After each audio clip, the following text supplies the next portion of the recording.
Welcome all. നമ്മൾ മൂന്നാമത്തെ ചാപ്റ്ററായിട്ടുള്ള data structures and operations എന്ന് പറയുന്ന ചാപ്റ്റർ ആണ് ഈ വീഡിയോയിലൂടെ നമ്മൾ നോക്കാൻ പോകുന്നത്. ഈ ചാപ്റ്ററിൻ്റെ ഒരു ഔട്ട്കം എന്ന് പറയുന്നത് എന്താണ് ഈ ചാപ്റ്ററിൽ പറയുന്നതെന്ന് ചോദിച്ചാൽ, presents the facilities of programming language to organise data in groups based on different principles and criteria. കുറേ പ്രിൻസിപ്പിളിൻ്റെയും ക്രൈറ്റീരിയയുടെയൊക്കെ അടിസ്ഥാനത്തിൽ ഡേറ്റയെ ഗ്രൂപ്പുകളായി ഓർഗനൈസ് ചെയ്യാനുള്ള പ്രോഗ്രാമിംഗ് ലാംഗ്വേജിൻ്റെ ഫെസിലിറ്റീസിനെ കുറിച്ചാണ് നമ്മൾ ഈ ചാപ്റ്ററിനകത്ത് പഠിക്കുന്നത്. അപ്പോൾ നമുക്ക് നമ്മുടെ കമ്പ്യൂട്ടറിൽ ധാരാളം തരത്തിലുള്ള ഡേറ്റാസ് പ്രോസസ്സ് ചെയ്യുന്നുണ്ട്.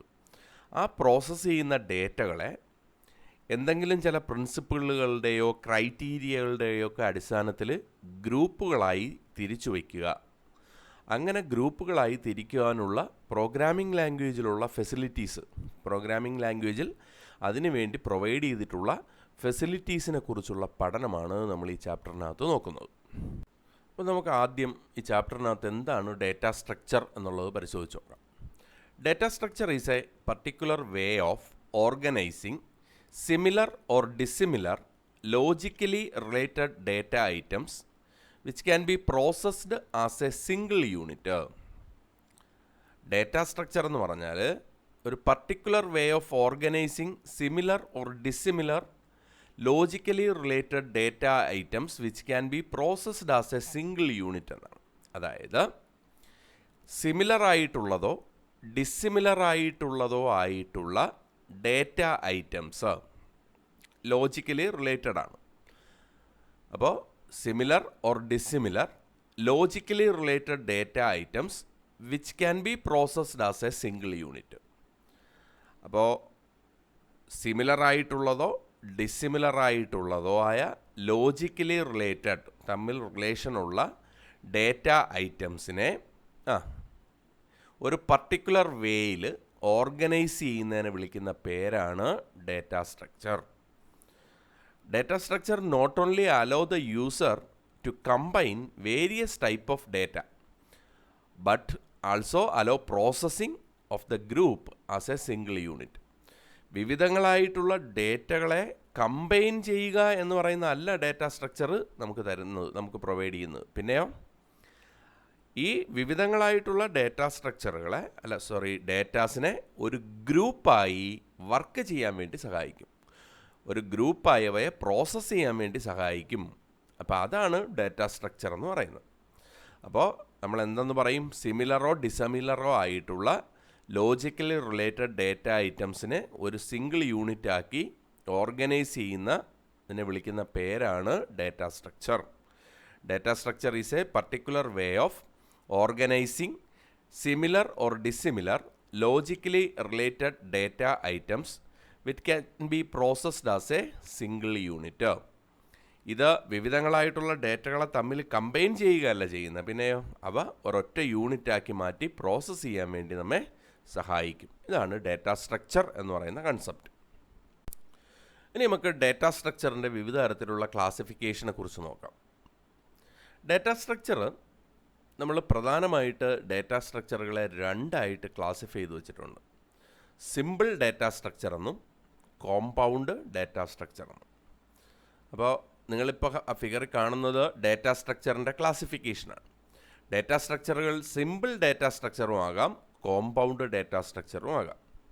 അപ്പോൾ നമ്മൾ സിമ്പിൾ ഡേറ്റ സ്ട്രക്ചറിലോട്ട് പോയി നോക്കി, നമ്മൾ പഠിച്ച അറേ സ്ട്രക്ചർ എന്നൊക്കെ പറയുന്നത് സിമ്പിൾ ഡേറ്റ സ്ട്രക്ചറുകളാണ്.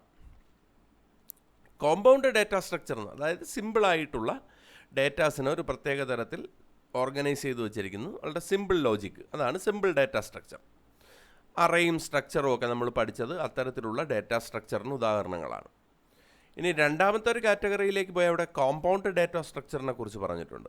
ആ കോമ്പൗണ്ട് ഡേറ്റ സ്ട്രക്ചറിനെ ലീനിയർ എന്നും നോൺ ലീനിയർ എന്നും വീണ്ടും ക്ലാസിഫൈ ചെയ്ത് വെച്ചിട്ടുണ്ട്. കണ്ടോ, സ്റ്റാക്ക്, ക്യൂ, ലിങ്ക്ഡ് ലിസ്റ്റ് തുടങ്ങിയ കാര്യങ്ങളൊക്കെ ലീനിയർ ഡേറ്റ സ്ട്രക്ചറുകളും ട്രീ, ഗ്രാഫ് തുടങ്ങിയവ നോൺ ലീനിയർ ഡേറ്റ സ്ട്രക്ചറുകളുമാണ്. അപ്പോൾ ലീനിയറും നോൺ ലീനിയറും, ലീനിയറിൽ സ്റ്റാക്ക്, ക്യൂ, ലിങ്ക് ലിസ്റ്റ് തുടങ്ങിയ സാധനങ്ങൾ ലീനിയർ, ട്രീ, ഗ്രാഫ് തുടങ്ങിയവ നോൺ ലീനിയർ. അപ്പോൾ ഇതാണ് ഡേറ്റ സ്ട്രക്ചറിൻ്റെ ഒരു ക്ലാസിഫിക്കേഷൻ എന്ന് പറയുന്നത്. ഇപ്പോൾ ഡേറ്റ സ്ട്രക്ചറിനെ സിമ്പിൾ ഡേറ്റ സ്ട്രക്ചർ എന്നും കോമ്പൗണ്ട് ഡേറ്റ സ്ട്രക്ചർ എന്നും, അറേയും സ്ട്രക്ചറും സിമ്പിളാണ്. ദെൻ ലീനിയറും കോമ്പൗണ്ട് ഡേറ്റ സ്ട്രക്ചറിനെ ലീനിയർ എന്നും നോൺ ലീനിയർ എന്നും ക്ലാസിഫൈ ചെയ്തിരിക്കുന്നു. അതിൽ സ്റ്റാക്ക്, ക്യൂ, ലിങ്ക് ലിസ്റ്റ് തുടങ്ങിയവ ലീനിയറിന് എക്സാമ്പിളുകളാണ്. ട്രീ, ഗ്രാഫ് തുടങ്ങിയവ എന്താണ്, നോൺ ലീനിയർ ഡേറ്റ സ്ട്രക്ചറുകൾക്കും എക്സാമ്പിളാണ്. അപ്പോൾ നമുക്ക് ഇനി എന്താണ് ലീനിയർ ഡേറ്റ സ്ട്രക്ചർ എന്നുള്ളതെന്ന് പരിശോധിച്ച് നോക്കാം. ഒരു ഡേറ്റ സ്ട്രക്ചർ ലീനിയർ ആണ് എന്ന് പറയണമെങ്കിൽ അതിനകത്തുള്ള എലമെൻറ്റ്സ് സീക്വൻഷ്യൽ ഓർഡറിലായിരിക്കണം. ഒരു സീക്വൻസ് ആയിട്ടാണ് സ്റ്റോർ ചെയ്യുന്നത് എങ്കിൽ അതിനെ വിളിക്കുന്ന പേരാണ് linear data structure. A data structure said to be linear if its elements form a sequence. അതിനകത്തുള്ള എലമെൻസുകൾ ഒരു സീക്വൻസ് ആയിട്ട് ഫോം ചെയ്യപ്പെടുന്നു എങ്കിൽ അതിനെ വിളിക്കുന്ന പേരാണ് എന്തെന്ന്, linear data structure. The elements of a linear data structure can be represented by means of sequential memory locations. Sequential എന്ന് പറഞ്ഞാൽ എന്താ, ഓരോന്നായിട്ട് അല്ലേ, അടുത്തടുത്തുള്ള ഡേറ്റ സീക്വൻഷ്യൽ മെമ്മറി ലൊക്കേഷൻസിനകത്താണ് ഇവ സ്റ്റോർ ചെയ്യപ്പെടുന്നത് എങ്കിൽ അങ്ങനെയുള്ളതിനെ വിളിക്കുന്ന പേര് ലീനിയർ ഡേറ്റ സ്ട്രക്ചർ എന്നാണ്. അപ്പോൾ എന്താ ലീനിയർ ഡേറ്റ സ്ട്രക്ചർ എന്ന് ചോദിച്ചാൽ, സീക്വൻഷ്യലായിട്ടുള്ള ഓർഡറിലാണ് എലമെൻറ്റ്സ് സ്റ്റോർ ചെയ്യപ്പെടുന്നത് എങ്കിൽ, അതായത് സീക്വൻഷ്യൽ മെമ്മറി ലൊക്കേഷൻസിനകത്താണ് എലമെൻറ്റ്സ് ഉള്ളത് എങ്കിൽ അത്തരത്തിലുള്ള ഡേറ്റ സ്ട്രക്ചറുകളെ നമുക്ക് എന്തെന്ന് വിളിക്കാം, ലീനിയർ ഡേറ്റ സ്ട്രക്ചറുകളെന്ന് വിളിക്കാം. അടുത്തതായിട്ട് നമുക്ക് നോൺ ലീനിയർ ഡേറ്റ സ്ട്രക്ചർ എന്ന് പറഞ്ഞാൽ എന്താണ് എന്നുള്ളതാണ് നോക്കുന്നത്. A data structure is said to be non linear if its elements do not form any sequence in memory. In this type of data structure, the elements are stored in random memory locations and then need not to be accessed in sequential order. അതായത് ഒരു data structure സീക്വൻഷ്യലായിട്ടുള്ള ഓർഡറിലല്ല store ചെയ്യപ്പെടുന്നത്. അതായത് അതിനൊരു ഓർഡറൊന്നുമില്ല, sequential memory ലൊക്കേഷനിലല്ല store ചെയ്യപ്പെടുന്നത്. പിന്നെയോ റാൻഡമായിട്ടുള്ള memory ലൊക്കേഷൻസിലാണ്. അത് നമുക്ക് കറക്റ്റായിട്ട് പറയത്തൊന്നുമില്ല എവിടെയാണ് സ്റ്റോർ ചെയ്യപ്പെടുന്നത് എന്ന്. അപ്പോൾ ഒരു സീക്വൻഷ്യൽ ഓർഡറിലല്ലാതെ റാൻഡമായിട്ടുള്ള മെമ്മറി ലൊക്കേഷൻസിൽ സ്റ്റോർ ചെയ്യപ്പെടുന്ന ഡേറ്റ സ്ട്രക്ചറുകളാണ് എങ്കിൽ ആ ഡേറ്റ സ്ട്രക്ചറുകളെ നമുക്ക് എന്തെന്ന് വിളിക്കാം, നോൺ ലീനിയർ ഡേറ്റ സ്ട്രക്ചറുകൾ എന്ന് പറയാം. അപ്പോൾ ഇവയെ സീക്വൻഷ്യൽ ഓർഡറിൽ ആക്സസ് ചെയ്യാൻ പറ്റത്തില്ല. കാരണം എന്താ, ഇവ സീക്വൻഷ്യൽ മെമ്മറി ലൊക്കേഷൻസിലല്ല സ്റ്റോർ ചെയ്യപ്പെടുന്നത്, റാൻഡമായിട്ടുള്ള മെമ്മറി ലൊക്കേഷൻസിൽ സ്റ്റോർ ചെയ്യപ്പെടുന്നത് കൊണ്ട് തന്നെ നമുക്ക് ഇത്തരത്തിലുള്ള ഡേറ്റ സ്ട്രക്ചറുകളെ നോൺ ലീനിയർ ഡേറ്റ സ്ട്രക്ചറുകളെന്ന് വിളിക്കാം. അപ്പോൾ സീക്വൻഷ്യൽ ഓർഡറിൽ എന്ത് ചെയ്യാൻ പറ്റത്തില്ല, ആക്സസ് ചെയ്യാൻ പറ്റത്തില്ല. അടുത്തതായി നമ്മൾ ഇതിനകത്ത് നോക്കുന്നത് എന്താണ് സ്റ്റാറ്റിക് ഡേറ്റ സ്ട്രക്ചർ എന്ന് പറയുന്ന കൺസെപ്റ്റാണ്. The required memory is allocated before the execution of the program and memory space will be fixed throughout the execution. ഇതാണ് സ്റ്റാറ്റിക് ഡേറ്റ സ്ട്രക്ചറിൻ്റെ പ്രത്യേകത. അതായത് ഒരു ഡേറ്റ സ്ട്രക്ചറിന് ആവശ്യമായിട്ട് വരുന്ന മെമ്മറി എക്സിക്യൂഷന് മുമ്പ് തന്നെ എന്ത് ചെയ്യും, അലോക്കേറ്റ് ചെയ്യപ്പെടും. ആ ഫിക്സഡ് ആയിട്ടുള്ള മെമ്മറി സൈസ് എവിടം വരെയും കാണും, എക്സിക്യൂഷൻ അവസാനിക്കുന്നത് വരെയും കാണും. അപ്പോൾ ഇങ്ങനെയുള്ള മെമ്മറി അലോക്കേഷനാണ് ഡേറ്റ സ്ട്രക്ചറിനകത്ത് നടക്കുന്നത് എങ്കിൽ അത്തരത്തിലുള്ള ഡേറ്റ സ്ട്രക്ചറുകളെ സ്റ്റാറ്റിക് ഡേറ്റ സ്ട്രക്ചറുകൾ എന്ന് പറയും. അതായത് നമ്മുടെ ഡേറ്റ സ്ട്രക്ചറിന് ഒരു ഫിക്സഡ് ആയിട്ടുള്ള സൈസ് ഉണ്ടാകും. അത്രയും മെമ്മറി ലൊക്കേഷൻസ് ആദ്യമേ തന്നെ എന്ത് ചെയ്യപ്പെടും, അലോക്കേറ്റ് ചെയ്യപ്പെടും. That is the size of the data structure is specified during the design and it cannot be changed later. നമ്മളൊരു പ്രോഗ്രാമിങ്ങിനകത്ത് നമ്മുടെ ഡേറ്റ സ്ട്രക്ചറിനൊരു സൈസ് പറഞ്ഞു കൊടുത്താൽ പിന്നീട് അത് ചേഞ്ച് ചെയ്യാൻ പറ്റുമോ, പറ്റില്ല. നമ്മുടെ പ്രോഗ്രാമിങ്ങിൻ്റെ അവസാനം വരെയും ഇതിൻ്റെ സൈസ് എത്ര തന്നെ ആയിരിക്കും, ആ ഫിക്സഡ് സൈസ് തന്നെ ആയിരിക്കും. ഇത്തരത്തിലുള്ള ഡേറ്റ സ്ട്രക്ചറുകളെ വിളിക്കുന്ന പേരാണ് സ്റ്റാറ്റിക് ഡേറ്റ സ്ട്രക്ചർ എന്ന് പറയുന്നത്. അപ്പോൾ ഈ നമ്മൾ പഠിച്ച അറേ എന്നൊക്കെ പറയുന്നത് ഇത്തരത്തിലുള്ള ഡേറ്റ സ്ട്രക്ചറുകൾക്ക് എക്സാമ്പിളാണ്. കാരണം അറയ്ക്ക് നമ്മളൊരു സ്പെസിഫൈഡ് സൈസ് പറഞ്ഞാൽ ആ സൈസിലുള്ളത് വരെ നമുക്ക് സ്റ്റോർ ചെയ്യാൻ പറ്റത്തുള്ളൂ അല്ലേ. അതാദ്യമേ നമ്മൾ പറഞ്ഞു കൊടുക്കുകയല്ലേ ചെയ്യുന്നത്. അപ്പം ഇത്തരത്തിലുള്ള ഡേറ്റ സ്ട്രക്ചറുകളെ വിളിക്കുന്ന പേരാണ് സ്റ്റാറ്റിക് ഡേറ്റ സ്ട്രക്ചേഴ്സ്. അപ്പം എങ്ങനെ നമ്മൾ പറഞ്ഞേ, the required memory is allocated before the execution of the program. നമ്മുടെ പ്രോഗ്രാം എക്സിക്യൂഷന് മുമ്പ് തന്നെ നമുക്ക് ആവശ്യമായിട്ടുള്ള മെമ്മറി നമ്മൾ എന്ത് ചെയ്യും, അലോക്കേറ്റ് ചെയ്യും. അതായത് size of the data structure എന്ന് പറയുന്നത് സ്പെസിഫൈഡ് ആണ്. And it cannot be changed later. ഇതാണ് എന്തെന്ന് പറയുന്നത്, സ്റ്റാറ്റിക് ഡേറ്റ സ്ട്രക്ചർ എന്ന് പറയുന്ന കൺസെപ്റ്റ്. ഇനി നമുക്ക് ഡൈനാമിക് ഡേറ്റ സ്ട്രക്ചർ എന്താണെന്ന് നോക്കാം. ഡൈനാമിക് ഡേറ്റ സ്ട്രക്ചറിനകത്ത് memory is allocated during the execution. നമ്മൾ നേരത്തെ സ്റ്റാറ്റിക്കിനകത്ത് എക്സിക്യൂഷന് മുമ്പ് തന്നെ മെമ്മറി അലോക്കേറ്റ് ചെയ്യും. ഇവിടെയോ എക്സിക്യൂഷൻ നടക്കുന്ന സമയത്താണ് മെമ്മറി അലോക്കേറ്റ് ചെയ്യുന്നത്. അപ്പം ലിങ്ക് ലിസ്റ്റൊക്കെ പോലുള്ള സാധനങ്ങൾ ഡൈനാമിക് ആണ് എന്ന് നമുക്ക് പറയാം. അതായത് the size of the collection, നമ്മുടെ ഡേറ്റയുടെ ആ ഡേറ്റാബേസിൻ്റെ കളക്ഷൻ്റെ സൈസ് എത്രയാണ് എന്നുള്ളത് നമ്മൾ അഡ്വാൻസ് ആയിട്ട് പറയില്ല. ഇനി റൺ ചെയ്ത് ഓരോന്നിങ്ങനെ പുതുതായിട്ട് വരുന്നതിന്, അതായത് യൂസർ പുതുതായിട്ട് കൊടുക്കുന്നതിനനുസരിച്ച് ഇതിൻ്റെ സൈസ് ഇങ്ങനെ എന്ത് ചെയ്തുകൊണ്ടിരിക്കും, കൂടിക്കൊണ്ടിരിക്കും.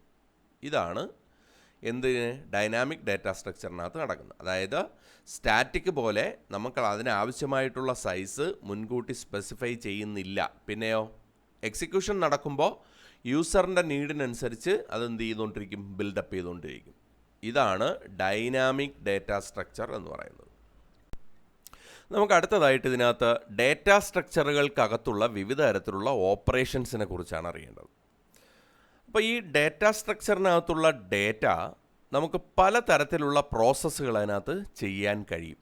ആ ഓപ്പറേഷൻസ് ഏതൊക്കെയാണ് എന്നുള്ളതാണ് നമ്മൾ നോക്കുന്നത്. ഒരു ഡേറ്റ സ്ട്രക്ചറുമായി റിലേറ്റ് ചെയ്ത് വരുന്ന പ്രധാനപ്പെട്ട operations traversing, searching, inserting, deleting, sorting, merging എന്നിവയാണ്. ഏതൊക്കെയാണ്? Traversing, searching, inserting, deleting, sorting, പിന്നെ മെർജിങ്. ഇനി നമുക്ക് ഓരോന്നും ഈ ഓരോ ഓപ്പറേഷൻസും എന്താണ് എന്നുള്ളതിനെക്കുറിച്ച് നമ്മളൊരു ഐഡിയ വേണം. അപ്പോൾ നമുക്ക് ആദ്യമായിട്ട് ട്രാവേഴ്സിംഗ് എന്ന് പറയുന്ന ഓപ്പറേഷൻ എന്താണെന്ന് നോക്കാം. ട്രാവേഴ്സിംഗ് എന്ന് പറഞ്ഞാൽ is an operation in which each elements of A data structure is visited. The travel proceeds from the first element to the last one in the data structure. Processing of the visited element can be done according to the requirements of the problem. എന്ന് പറഞ്ഞാൽ ഒരു data സ്ട്രക്ചറിൻ്റെ എലമെൻസിനെ visit ചെയ്യുന്ന പ്രോസസ്സിനെ വിളിക്കുന്ന പേരാണ് traverse. Traversing എവിടെ വരെയാ? ആദ്യം മുതൽ അവസാനം വരെയുള്ള എലമെൻറ്റുകളെ 1 by 1 ആയിട്ട് ഇങ്ങനെ എടുത്തെടുത്ത് പോകും. ആ ഓപ്പറേഷനെ വിളിക്കുന്ന പേരാണ് ട്രാവേഴ്സൽ ഓപ്പറേഷൻ. അപ്പോൾ ഇങ്ങനെ ട്രാവേഴ്സ് ചെയ്യുന്ന സമയത്ത് ആ ഓരോ ഡേറ്റയിലും നമുക്ക് എന്തെങ്കിലുമൊക്കെ ചെയ്യണമെന്നുണ്ടെങ്കിൽ ചെയ്യാം. അതെന്ത്, ആരുടെ റിക്വയർമെൻറ്റാണ്? നമ്മുടെ ചെയ്യാൻ പോകുന്ന പ്രോബ്ലത്തിൻ്റെ റിക്വയർമെൻ്റ് അനുസരിച്ച് നമുക്ക് എന്ത് തരത്തിലുള്ള പ്രോസസ്സുകൾ വേണമെങ്കിലും ഈ എലമെൻറ്റുകളെ ചെയ്യാം. ആ എലമെൻറ്റുകളെ ആദ്യത്തെ എലമെൻറ്റ് മുതൽ അവസാനത്തെ എലമെൻറ്റ് വരെ 1 by 1 ആയിട്ട് വിസിറ്റ് ചെയ്യുന്ന പ്രോസസ്സിനെ വിളിക്കുന്ന പേരാണ് ട്രാവേഴ്സിംഗ്. ഇതാണ് ഡേറ്റ സ്ട്രക്ചറിലെ ഫസ്റ്റ് ഓപ്പറേഷൻ എന്ന് പറയുന്നത്, traversing operation. To visit each element in a data structure. ഒരു സീക്വൻഷ്യൽ ഓർഡറിൽ ഇങ്ങനെ അങ്ങ് വിസിറ്റ് ചെയ്ത് പോകും. ഇതാണ് എന്തെന്ന് പറയുന്നത്, ട്രാവേഴ്സിംഗ് എന്ന് പറയുന്ന ഓപ്പറേഷൻ. അടുത്ത ഒരു ഓപ്പറേഷനാണ് സെർച്ചിങ് എന്ന് പറയുന്ന operation. Searching is the process of finding the location of a particular element in a data structure. Searching may also be process of finding the location of all elements satisfying one or more conditions. അപ്പോൾ അതായത് ഒരു data സ്ട്രക്ചറിനകത്തുള്ള ഒരു particular element, ആ element ഇപ്പോൾ ഏത് പൊസിഷനിലാണ്, അതായത് അതിൻ്റെ location നമ്മൾ കണ്ടുപിടിക്കണം. അതിനെയാണ് സെർച്ചിങ് എന്ന് പറയുന്നത്. അപ്പം ചിലപ്പോൾ ഈ സെർച്ചിങ് എന്ന് പറയുന്ന പ്രോസസ്സ് നടക്കുന്ന സമയത്ത് ഒരു കണ്ടീഷൻ സാറ്റിസ്ഫൈ ചെയ്യുന്ന ഒന്നിൽ കൂടുതൽ എലമെൻറ്റ്സ് ചിലപ്പോൾ ഉണ്ടായിരുന്നിരിക്കും, അല്ലേ? അപ്പം നമ്മൾ സെർച്ച് ചെയ്യുന്ന കണ്ടീഷൻ്റെ സാറ്റിസ്ഫൈ ചെയ്യുന്ന ഒന്നിൽ കൂടുതൽ എലമെൻറ്റുകൾ ഉണ്ടാകും. എന്ന് വെച്ചാൽ ഞാൻ പറഞ്ഞ എന്താണെന്ന് ചോദിച്ചാൽ, ഇപ്പം ഞാനൊരു കണ്ടീഷൻ പറഞ്ഞ് സെർച്ച് ചെയ്യാൻ പോവുകയാണ്. സെർച്ച് ചെയ്യുമ്പോൾ ചിലപ്പോൾ ആ കണ്ടീഷൻ സാറ്റിസ്ഫൈ ചെയ്യുന്ന എലമെൻറ്റുകൾ ഒന്നായിരിക്കുമോ? ഇല്ല, ഒന്നിൽ കൂടുതൽ എലമെൻറ്റുകൾ ഉണ്ടാകാം. പക്ഷേ ആ കണ്ടീഷനനുസരിച്ച് ആ സാറ്റിസ്ഫൈ ചെയ്യുന്ന ലൊക്കേഷനെ കണ്ടുപിടിക്കുക എന്നുള്ളതാണ് സെർച്ചിങ് എന്ന് പറയുന്ന ഓപ്പറേഷൻ വഴി പെർഫോം ചെയ്യുന്നത്. അടുത്തതായിട്ട് നമ്മൾ ഇതിനകത്ത് പറയുന്ന ഇൻസേർട്ടിങ് എന്ന് പറയുന്ന പ്രോസസ്സിനെ കുറിച്ചാണ്. അതായത് ഒരു പർട്ടിക്കുലർ ആയിട്ടുള്ള ഡേറ്റ സ്ട്രക്ചറിൻ്റെ ഒരു പർട്ടിക്കുലർ പ്ലേസിൽ ഒരു എലമെൻറ്റിനെ ഇൻസേർട്ട് ചെയ്യുന്ന പ്രോസസ്സിനെ വിളിക്കുന്ന പേരാണ് ഇൻസേർഷൻ. അതായത് ഒരു ഡേറ്റ സ്ട്രക്ചറിൻ്റെ ഒരു പർട്ടിക്കുലർ പ്ലേസ് എന്ന് പറഞ്ഞാൽ എന്താ, ഇപ്പം ഞാൻ പറയുകയാണ് 5ാമത്തെ ലൊക്കേഷൻ അല്ലെങ്കിൽ 10ാമത്തെ ലൊക്കേഷൻ, ഈ ലൊക്കേഷനിലേക്ക് എനിക്കൊരു എലമെൻറ്റിനെ ആഡ് ചെയ്യണം, ഒരു പുതിയ ഡേറ്റയെ ആഡ് ചെയ്യണം. ഈ പ്രോസസ്സിനെ വിളിക്കുന്ന പേരാണ് ഇൻസേർട്ടിങ്. അപ്പോൾ ഇൻസേർട്ടിങ് എന്ന് പറയുന്നത് is the operation in which A new data is added at A particular place in a data structure. ഒരു ഡേറ്റ സ്ട്രക്ചറിൻ്റെ പർട്ടിക്കുലർ പ്ലേസിലേക്ക് നമ്മളൊരു പുതിയ ഡേറ്റയെ ആഡ് ചെയ്യുന്ന പ്രോസസ്സിനെ വിളിക്കുന്ന പേരാണ് എന്തെന്ന്? ഇൻസേർഷൻ. അപ്പോൾ അടുത്ത ഒരു പ്രോസസ്സാണ് ഡിലീറ്റിംഗ് എന്ന് പറയുന്ന പ്രോസസ്സ്. അപ്പോൾ ഡിലീറ്റിംഗ് എന്ന് പറയുന്ന പ്രോസസ്സ് എന്തായിരിക്കും? ഒരു പർട്ടിക്കുലർ എലമെൻറ്റിനെ എന്ത് ചെയ്യുക? ഒരു ഡേറ്റ സ്ട്രക്ചറിൽ നിന്ന് ഡിലീറ്റ് ചെയ്ത് കളയുക. ഇപ്പോൾ ചിലപ്പോൾ എലമെൻറ്റ് പറഞ്ഞായിരിക്കും, ചിലപ്പോൾ അതിൻ്റെ പൊസിഷൻ പറഞ്ഞായിരിക്കാം, അല്ലേ? ഇപ്പോൾ ഒരു ഡേറ്റ സ്ട്രക്ചറിനകത്ത് ഞാൻ പറയും, ഡേറ്റ സ്ട്രക്ചറിനകത്തുള്ള 10 എന്ന് പറയുന്ന എലമെൻറ്റ് ഡിലീറ്റ് ചെയ്യുക. പിന്നെ എനിക്ക് പറയാം 5ാമത്തെ ലൊക്കേഷനിലുള്ള എലമെൻറ്റ് ഡിലീറ്റ് ചെയ്യുക. അപ്പോൾ എങ്ങനെയായിരുന്നാലും ഒരു പർട്ടിക്കുലർ എലമെൻറ്റിനെ ഒരു ഡേറ്റ സ്ട്രക്ചറിനകത്ത് നിന്ന് റിമൂവ് ചെയ്യുന്ന പ്രോസസ്സിനെ വിളിക്കുന്ന പേരാണ് ഡിലീറ്റിംഗ്. അടുത്തൊരു പ്രോസസ്സാണ് സോർട്ടിംഗ് എന്ന് പറയുന്ന പ്രോസസ്സ്. എന്താ സോർട്ടിംഗ് എന്ന് ചോദിച്ചാൽ, it's the technique of arranging the elements in A specified order. ഏതെങ്കിലും ഒരു സ്പെസിഫൈഡ് ആയിട്ടുള്ള ഓർഡറിൽ ഒരു ഡേറ്റ സ്ട്രക്ചറിനകത്തുള്ള എലമെൻറ്റുകളെ, ഡേറ്റാസിനെ അറേഞ്ച് ചെയ്യുന്ന പ്രോസസ്സിന് വിളിക്കുന്ന പേരാണ് സോർട്ടിംഗ്. ചിലപ്പോൾ അസെൻഡിങ് ഓർഡറിൽ സോർട്ട് ചെയ്യാൻ പറയും, ചിലപ്പോൾ ഡിസെൻഡിങ് ഓർഡറിൽ സോർട്ട് ചെയ്യാൻ പറയും, ചിലപ്പോൾ വേറെ എന്തിൻ്റെയെങ്കിലും ബേസിൽ സോർട്ട് ചെയ്യാൻ പറയും. അപ്പോൾ എങ്ങനെയായിരുന്നാലും ഒരു സ്പെസിഫൈഡ് ഓർഡർ, എന്തിൻ്റെയെങ്കിലും ബേസിൽ ഒരു സ്പെസിഫൈഡ് ആയിട്ടുള്ള ഓർഡറിൽ നമ്മൾ എന്ത് ചെയ്യും? ഇതിൻ്റെ എലമെൻസിനെ അല്ലെങ്കിൽ ഡേറ്റാസിനെ അറേഞ്ച് ചെയ്യുന്ന പ്രോസസ്സിനെ വിളിക്കുന്ന പേരാണ് എന്താ? Sorting. Sorting is the technique of arranging the elements in A specified order. ഒരു സ്പെസിഫിക് ആയിട്ടുള്ള ഓർഡറിൽ ഇതിനെ എലമെൻസിനെ അറേഞ്ച് ചെയ്യുന്ന പ്രോസസ്സിനെ വിളിക്കുന്ന പേരാണ് സോർട്ടിംഗ്. അടുത്തതായിട്ട് നമുക്ക് എന്താണ് മെർജിങ് എന്നുള്ളത് പരിശോധിച്ച് നോക്കാം. മെർജിങ് എന്ന് പറഞ്ഞാൽ രണ്ട് ഡേറ്റ സ്ട്രക്ചറിനകത്തുള്ള എലമെൻറ്റുകളെ കമ്പൈൻ ചെയ്ത് പുതിയൊരു ഡേറ്റ സ്ട്രക്ചർ ഉണ്ടാക്കുന്ന പ്രോസസ്സിനെ വിളിക്കുന്ന പേരാണ് മെർജിങ്. അപ്പോൾ എന്താ merging? Merging refers to the process of combining elements of two data structures to form a new one. രണ്ട് ഡേറ്റ സ്ട്രക്ചറുകളിലുള്ള എലമെൻറ്റുകൾ കമ്പൈൻ ചെയ്യുന്നു, പുതിയൊരു ഡേറ്റ സ്ട്രക്ചർ ഉണ്ടാക്കുന്നു. This process is called merging. അപ്പോൾ നമ്മൾ ഡേറ്റ സ്ട്രക്ചറുമായിട്ട് റിലേറ്റഡ് ആയിട്ടുള്ള കുറേ കാര്യങ്ങൾ ഇപ്പോൾ ഈ വീഡിയോയിലൂടെ നോക്കി. എന്താണ് ഡേറ്റ സ്ട്രക്ചർ, ലീനിയർ എന്താണ്, നോൺ ലീനിയർ എന്താണ്, സ്റ്റാറ്റിക് എന്താണ്, ഡൈനാമിക് എന്താണ്, ഡേറ്റ സ്ട്രക്ചറുമായിട്ട് റിലേറ്റഡ് ആയിട്ടുള്ള ഓപ്പറേഷൻസിനെ കുറിച്ച് പറഞ്ഞു. അത് എന്തൊക്കെ ഓപ്പറേഷൻസ് ഉണ്ട്? ട്രാവേഴ്സിങ് ഓപ്പറേഷൻ ഉണ്ട്, ഇൻസർഷൻ ഉണ്ട്, ഡിലീഷൻ ഉണ്ട്, സെർച്ചിങ് ഉണ്ട്, സോർട്ടിംഗ് ഉണ്ട്, മെർജിങ് ഉണ്ട്, അല്ലേ? ഇനി നമ്മൾ അടുത്ത വീഡിയോയിൽ നമ്മൾ എന്ത് ചെയ്യുമെന്ന് ചോദിച്ചാൽ ഈ ഓരോ ഡേറ്റ സ്ട്രക്ചറുകളെക്കുറിച്ചും അതിനകത്ത് എങ്ങനെയാണ് ആ ഓപ്പറേഷൻസ് പെർഫോം ചെയ്യുന്നത് എന്നുള്ളതിനെക്കുറിച്ചും നമുക്ക് അടുത്ത വീഡിയോയിൽ പഠിക്കാം.